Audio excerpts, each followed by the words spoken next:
Insomnia അഥവാ രാത്രി ഉറങ്ങാൻ പറ്റാതിരിക്കുക. എങ്ങനെയെങ്കിലും ഉറങ്ങിയാൽ തന്നെ അധിക സമയത്തേക്ക് ഉറങ്ങാൻ പറ്റാതെ പെട്ടെന്ന് ഞെട്ടി എണീച്ചിട്ട് പിന്നെ രാത്രി മുഴുവൻ ഉറക്ക് കിട്ടാതെ ബുദ്ധിമുട്ടുന്നതിനെയാണ് ഇൻസോംനിയ എന്ന് പറയുന്നത്. ഇൻസോംനിയ എന്ന് പറയുന്നത് ഇപ്പോൾ പറഞ്ഞതുപോലെ തന്നെ രാത്രി തീരെ ഉറങ്ങാൻ പറ്റാതിരിക്കുക എന്നുള്ളതാണ്. അത് കേൾക്കുമ്പോൾ ചിലപ്പം വളരെ സിമ്പിളായിട്ടൊക്കെ തോന്നും എന്നുണ്ടെങ്കിലും ചില രാത്രികളിലൊക്കെ നമുക്ക് എല്ലാവർക്കും ഫീൽ ചെയ്തിട്ടുണ്ടാവും, നല്ല ഉറക്കമുണ്ട് കണ്ണിൽ, പക്ഷെ നല്ല ക്ഷീണമുണ്ട്, പക്ഷേ എന്നാൽ പോലും ഉറങ്ങാൻ കിടന്നു കഴിഞ്ഞാൽ കണ്ണ് ചിമ്മിയിട്ട് നമ്മളങ്ങോട്ട് ഉറങ്ങി പോവാത്ത ഒരവസ്ഥയൊക്കെ ഉണ്ടാവാറുണ്ട്. ചിലപ്പോഴൊക്കെ ഇതൊരു അരമണിക്കൂറൊക്കെയാണ് നമ്മൾ കഷ്ടപ്പെടാന്നുണ്ടെങ്കിൽ ചിലപ്പോഴൊക്കെ 1 മണിക്കൂർ 2 മണിക്കൂറൊക്കെ അങ്ങനെ കിടക്കേണ്ടി വരും. അങ്ങനെ കിടന്നിട്ട് ഉറക്ക് വരാതിരിക്കുന്ന സമയത്ത് നമ്മൾ മൊബൈലിൽ നോക്കും, കുറേ നേരം മൊബൈൽ കളിക്കും, എന്നിട്ട് ഉറങ്ങാൻ പറ്റില്ല. അങ്ങനെ ഏകദേശം പാതിരാത്രിയൊക്കെ കഴിഞ്ഞ് 1-2 മണിയൊക്കെ ആവുന്ന സമയത്തൊക്കെ ആയിരിക്കും ചിലപ്പോൾ നമ്മൾ അങ്ങ് ഉറങ്ങിപ്പോകുന്നത്. ചിലപ്പോൾ നമ്മൾ സ്ഥിരമായിട്ട് ഉറങ്ങുന്ന സമയത്തിനേക്കാൾ കൂടുതൽ രാവിലെ ഉറങ്ങിയിട്ട് നമ്മൾ അതിനെ കോമ്പൻസേറ്റ് ചെയ്ത് പോവാറൊക്കെയുണ്ട്. പക്ഷേ ഇൻസോംനിയ എന്ന് പറയുന്ന സ്ലീപ്പ് ഡിസോർഡറിലേക്ക് വരുന്ന സമയത്ത് നമ്മൾ ഉറങ്ങാൻ തന്നെ ഇപ്പോൾ നല്ല ക്ഷീണം ഉണ്ടെങ്കിലും തന്നെ ഉറങ്ങാൻ ഭയങ്കരമായിട്ട് ബുദ്ധിമുട്ടുകയും ഉറങ്ങിയാൽ തന്നെ കുറച്ച് സമയം കഴിയുമ്പോഴൊക്കെ എണീച്ചിട്ട് ആ ഉറക്കം കണ്ടിന്യൂ ചെയ്തു പോകാൻ തുടർന്നു കൊണ്ടുപോകാൻ പറ്റാത്ത ഒരവസ്ഥയിലേക്ക് മാറുന്നതുമാണ് ഇൻസോംനിയ എന്ന് പറയുന്നത്. ഇൻസോംനിയ എന്ന് പറയുമ്പോൾ കുറച്ച് സമയത്തേക്ക് മാത്രം ഉറങ്ങാൻ പറ്റാതിരിക്കുന്നതല്ല, ഒരു രാത്രി മുഴുവൻ കിടന്നിട്ട് ഉറങ്ങാൻ പറ്റാത്ത ഒരവസ്ഥയാണ്. ഇങ്ങനെ ഉറങ്ങാൻ പറ്റാത്തത് കൊണ്ട് തന്നെ നല്ല ക്ഷീണം ഉണ്ടാവും, പക്ഷേ ഉറങ്ങാനും പറ്റൂല എന്നുള്ളത് കൊണ്ട് തന്നെ ശരീരം പിന്നെയും വീക്കായി പോകുന്ന ഒരവസ്ഥയാണ് ഇവർക്ക് ഉണ്ടാവുന്നത്.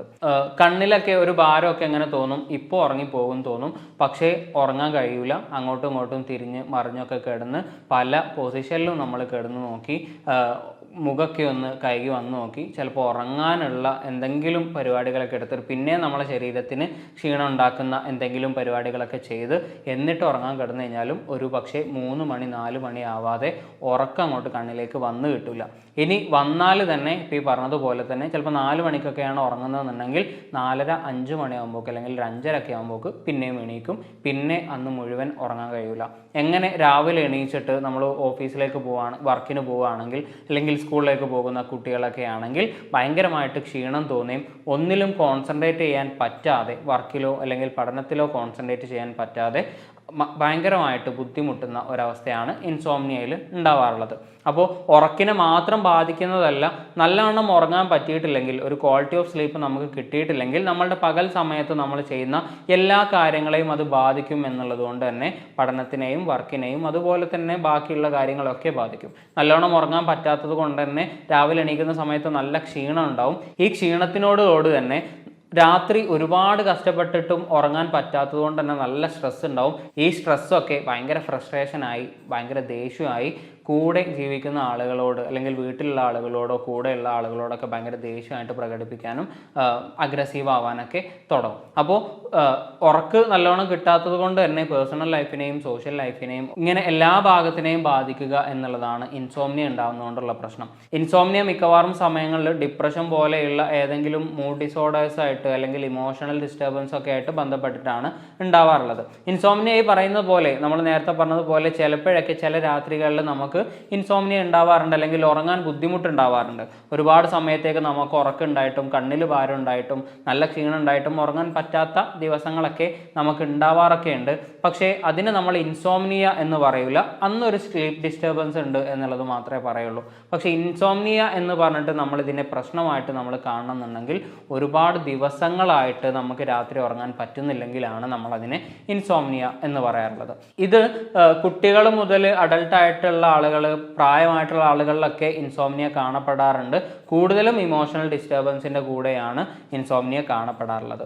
ഇത് മുതിർന്ന ആളുകളുടെ കാര്യമാണ്. മുതിർന്ന ആളുകൾക്ക് ഇൻസോംനിയ വരുന്ന സമയത്ത് ഞാൻ നേരത്തെ പറഞ്ഞതുപോലെ രാത്രി ഉറങ്ങാത്തത് കൊണ്ട് രാവിലെ മുഴുവൻ ക്ഷീണം ഉണ്ടാവും, ഒരുപാട് കഷ്ടപ്പെട്ടിട്ടും ഉറങ്ങാൻ പറ്റാത്തത് കൊണ്ടുള്ള ഫ്രസ്ട്രേഷൻ ഉണ്ടാവും, ആളുകളോട് ദേഷ്യം വരും. ഇത് സ്വാഭാവികമായിട്ടും റിലേഷൻഷിപ്പിനെ ഒക്കെ ബാധിക്കും എന്നുള്ളത് മുതിർന്ന ആളുകളുടെ ഒരു കാര്യത്തിൽ.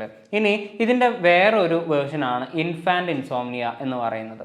ഇൻഫാൻറ്റ് ഇൻസോംനിയ എന്ന് പറയുന്നത് ചെറിയ കുട്ടികൾ, ഏകദേശം 1 വയസ്സ് മുതൽ ഏകദേശം 3-4 വയസ്സ് വരെയുള്ള കുട്ടികൾ രാത്രിയിൽ ഉറങ്ങാത്ത ഒരു പ്രശ്നമാണ് ഇൻഫാൻ്റ് ഇൻസോംനിയ എന്ന് പറയുന്നത്. ഇവർ രാത്രി മുഴുവൻ ഉണർന്നിരിക്കും. രാത്രി മുഴുവൻ ഉണർന്നിരുന്നിട്ട് അവരെ കൂടെയുള്ള പാരൻസ് ആരാണോ, അല്ലെങ്കിൽ അച്ഛന് അല്ലെങ്കിൽ അമ്മ, ഇവരെ ഉറങ്ങാൻ സമ്മതിക്കാത്ത അവരെ ഉറക്കം കൂടി കളഞ്ഞിട്ട് കുട്ടികൾ പകല് കിടന്നുറങ്ങും. പക്ഷേ മുതിർന്ന ആളുകൾക്ക് അതിൻ്റെ കൂടെ കിടന്നുറങ്ങാൻ പറ്റൂല എന്നുള്ളതുകൊണ്ട് തന്നെ മുതിർന്ന ആളുകൾക്ക്, അമ്മക്ക് അച്ഛന് ഭയങ്കരമായിട്ടുള്ള ഫ്രസ്ട്രേഷൻ ഉണ്ടാവുന്ന ഒരവസ്ഥയാണ് ഇൻഫാൻ്റ് ഇൻസോംനിയ എന്ന് പറയുന്നത്.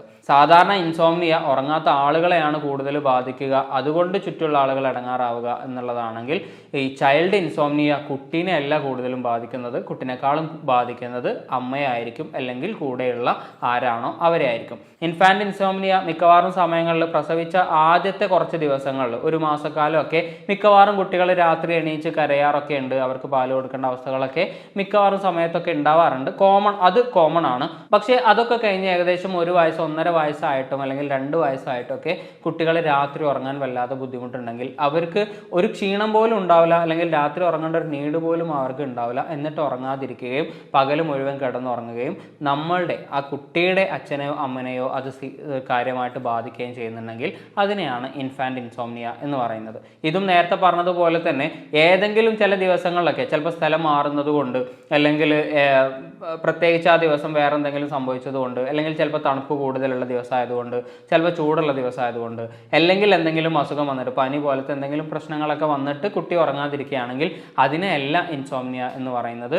ചുറ്റുപാടും ഒരു പ്രശ്നമല്ല, കുട്ടി ഭയങ്കര കംഫർട്ടബിൾ ആയിട്ടുള്ള സ്ഥലത്ത് തന്നെയാണ്, സ്ഥിരമായിട്ട് ഉറങ്ങുന്ന സ്ഥലം തന്നെയാണ്, ഒരു ബുദ്ധിമുട്ടും ഇല്ലാത്ത സാഹചര്യത്തിൽ പോലും കുട്ടി തീരെ ഉറങ്ങാതിരിക്കുന്നതിനെ, അല്ലെങ്കിൽ കുറച്ച് സമയത്തേക്ക് മാത്രം രാത്രി ഉറങ്ങിയിട്ട് പിന്നെ തീരെ ഉറങ്ങാത്ത ഒരവസ്ഥയാണ് ഇൻസോംനിയ എന്ന് പറയുന്നത്. ചിലപ്പോഴൊക്കെ കുട്ടി ഈ രാത്രി ഉറങ്ങേണ്ട സമയം പകല് ഉറങ്ങി തീർക്കും, എന്നിട്ട് ചിലപ്പോൾ വൈകുന്നേരമൊക്കെ ആയിരിക്കും എണീക്കുന്നത്. അങ്ങനെ വൈകുന്നേരം എണീക്കുന്നത് കൊണ്ട് തന്നെ കുട്ടിക്ക് പിന്നെ ക്ഷീണോ ഉറക്കമൊന്നും ഉണ്ടാവില്ല, പിന്നെയും രാത്രി ഉറങ്ങാത്ത ഒരവസ്ഥയിലേക്ക് കുട്ടി മാറും. ഇതൊരു സൈക്കിളായിട്ട് അങ്ങനെ പോകും. ഇനി ഇൻ കേസ് രാത്രി എപ്പോഴെങ്കിലും ഒന്ന് ഉറങ്ങി പോയിട്ടുണ്ടെങ്കിൽ 2 മണിക്കൂർ ഉറങ്ങിയിട്ട് കുട്ടി എണീക്കും.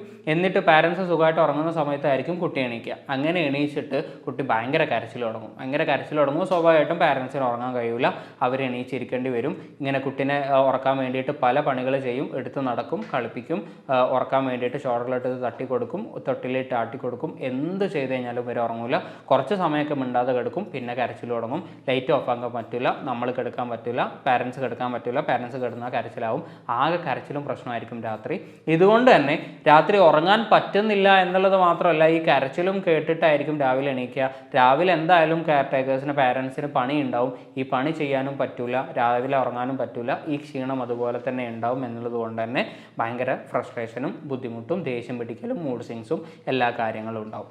അപ്പോൾ ഇൻസോംനിയ എന്ന് പറയുന്നത് സിമ്പിളായിട്ട് ഉറങ്ങാൻ പറ്റാത്ത പ്രശ്നം മാത്രമല്ല ഉണ്ടാവുക, ഇങ്ങനെ ഉറങ്ങാൻ പറ്റാത്തത് കൊണ്ട് തന്നെ ഭയങ്കരമായിട്ടുള്ള ഫ്രസ്ട്രേഷനും ദേഷ്യവും ഒക്കെ മൂഡ് സ്വിങ്സും ഒക്കെ ഉണ്ടാവുകയും ചെയ്യും എന്നുള്ളതാണ്. അപ്പോൾ ഇൻസോംനിയ ഉണ്ടാകുന്ന സമയത്ത്, മുതിർന്ന ആളുകളെ സംബന്ധിച്ചിടത്തോളം ഇൻസോംനിയ ഉണ്ടാകുന്ന സമയത്ത് ചെയ്യാൻ പറയുന്ന കാര്യങ്ങൾ, ഇപ്പോൾ മൂഡ് ഡിസോർഡേഴ്സ് ഒന്നും അല്ലാതെ, ഡിപ്രഷനിൽ അല്ലെങ്കിൽ എന്തെങ്കിലും ആങ്സൈറ്റി ഇഷ്യൂസ് കൊണ്ടൊന്നും അല്ലാതെ ഇൻസോംനിയ വരികയാണെങ്കിൽ മുതിർന്ന ആളുകളോട് പറയുന്നത് രാവിലെ ഉറങ്ങുന്നത് ഒഴിവാക്കുക.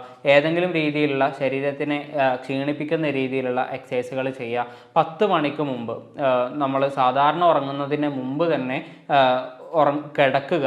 എന്നിട്ട് നമ്മൾ കിടക്കുന്നതിൻ്റെ ഏകദേശം 1 മണിക്കൂർ മുമ്പ് മൊബൈൽ ടി വി പോലെയുള്ള സ്ക്രീനുകൾ മുഴുവനായിട്ടും ഒഴിവാക്കിയിട്ട് ഫ്രീ ആയിട്ട് കിടക്കുക. അതിൻ്റെ കൂടെ തന്നെ റിലാക്സേഷൻ ടെക്നിക്കുകൾ എന്തെങ്കിലുമൊക്കെ ചെയ്യുക. ബ്രീതിങ് എക്സസൈസ് പോലെയുള്ള, യോഗ പോലെയുള്ള അങ്ങനെ എന്തെങ്കിലും റിലാക്സേഷൻ ടെക്നിക്കുകൾ ചെയ്തിട്ട് കിടക്കുക. എന്നിട്ട് ഉറങ്ങാൻ ശ്രമിക്കുക എന്നുള്ളതാണ്. രാവിലെ നേരത്തെ എണീച്ച് ബോഡിനെ വൈകുന്നേര സമയങ്ങളിൽ നല്ലോണം കളിച്ചിട്ട് ടയേർഡായിട്ട് വന്ന് കിടക്കുക എന്നുള്ളതൊക്കെയാണ് സാധാരണ ടിപ്പുകളായിട്ടൊക്കെ പറയാറുള്ളത്. ചിലപ്പോൾ മൂഡ് ഡിസോർഡേഴ്സിൻ്റെ ഒക്കെ ഭാഗമായിട്ട്, ചിലപ്പോൾ ഡിപ്രഷൻ്റെ ഭാഗമായിട്ട്, ആങ്സൈറ്റീൻ്റെ ഭാഗമായിട്ടൊക്കെയാണ് ഇൻസോംനിയ വരുന്നതെന്നുണ്ടെങ്കിൽ ഈ പറയുന്ന പരിപാടികളൊന്നും വർക്ക് ചെയ്യുന്നുണ്ടാവില്ല. ഡിപ്രഷൻ മാറിക്കഴിഞ്ഞാൽ അല്ലെങ്കിൽ ഈ ഇഷ്യൂസ് മാറിക്കഴിഞ്ഞാൽ മാത്രമായിരിക്കും നല്ലവണ്ണം ഉറങ്ങാൻ പറ്റുക. അപ്പം അങ്ങനെ എന്തെങ്കിലും ഇഷ്യൂസ് കൊണ്ടാണ് ഇൻസോംനിയ വരുന്നത് എന്നുണ്ടെങ്കിൽ നല്ലൊരു സൈക്കോളജിസ്റ്റിനെ കാണിച്ചിട്ട് അതിനുള്ള ട്രീറ്റ്മെൻറ്റ് എടുക്കുക എന്നുള്ളതാണ്.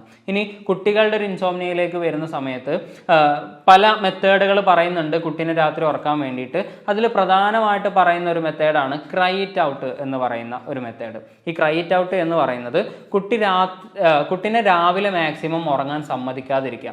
രാവിലെ ഉറങ്ങിയിട്ട് കുറച്ച് സമയം കഴിയുമ്പോൾ കുട്ടിനെ എണീപ്പിക്കുക, ഒരുപാട് സമയത്തേക്ക് ഉറങ്ങാൻ വിടാതിരിക്കുക, ചെറിയൊരു നാപ്പൊക്കെ എടുക്കാൻ 1 മണിക്കൂറൊക്കെ ഉറങ്ങാൻ പിന്നെ സമ്മതിക്കുക. പിന്നെ വൈകുന്നേരം ഉച്ച കഴിഞ്ഞതിന് ശേഷം തീരെ ഉറങ്ങാൻ സമ്മതിക്കാതിരിക്കുക. ഇനി രാത്രി ഉറങ്ങാതെ കരയുന്ന സമയത്ത് ലൈറ്റൊക്കെ ഓഫ് ചെയ്തിട്ട് എല്ലാവരും കിടന്നിട്ട് ആ കരച്ചിലിനെ മൈൻഡ് ചെയ്യാതിരിക്കുക എന്നുള്ളതാണ്. കരഞ്ഞ് കുട്ടി ക്ഷീണിച്ച് കുട്ടി സ്വയം ഉറങ്ങും. അങ്ങനെ ഉറങ്ങി കുട്ടീനെ ശീലിപ്പിക്കുക എന്നുള്ളതാണ് ക്രൈറ്റ് ഔട്ട് മെത്തേഡ് എന്ന് പറയുന്നത്.